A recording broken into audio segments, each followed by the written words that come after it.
Please welcome the Honorable Elaine G. Luria, United States House of Representatives for the 2nd Congressional District of Virginia.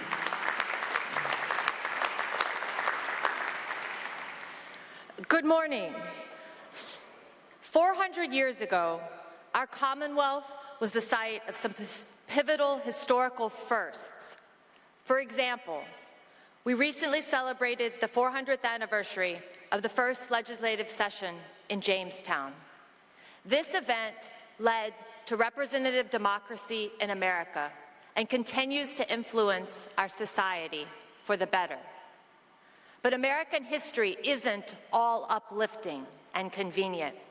In fact, it's messy and it's complicated. Our past contains difficult truths that we must learn from so that we can be empowered and equipped to correct today's injustices. One of those difficult truths is that our Commonwealth, specifically Fort Monroe, the land we're standing on now, is the site of where the first enslaved Africans in British North America arrived 400 years ago. Today, we remember this history that continues to shape our nation. We also honor the bravery of those who escaped slavery here: Frank Baker, Shepard Mallory, and James Townsend, all of whom paved the way for thousands more. As one of the several representatives here in Hampton Roads, I'm proud that Fort Monroe serves as a symbol of the courage and heroism that emerged from America's original sin of slavery.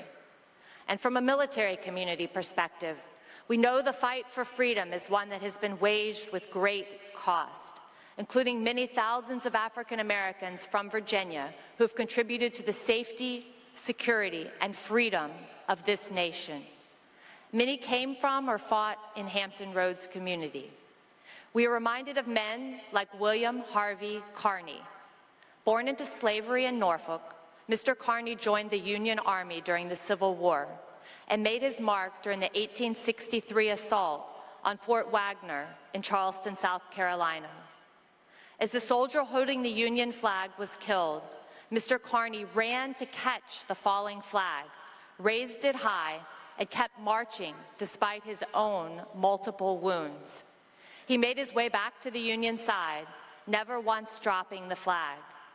His actions were an inspiration to his fellow soldiers.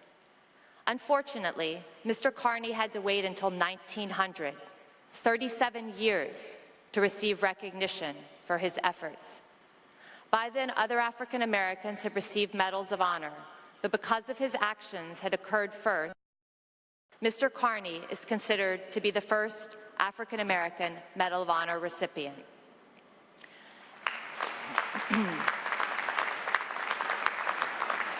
African Americans who fought for American freedom must be remembered in part because they themselves were not free, nor did they benefit from the liberties given to other Americans.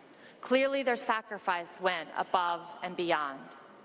As President Obama once said, Fort Monroe played an important role in some of the darkest and some of the most heroic moments in American history.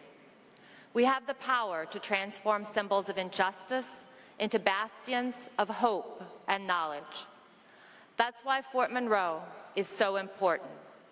As we listen to today's speakers and reflect on the complex history of our community, let us remember the past so we can pave the way to a brighter future. Above all, let's recommit together towards a better America. Thank you.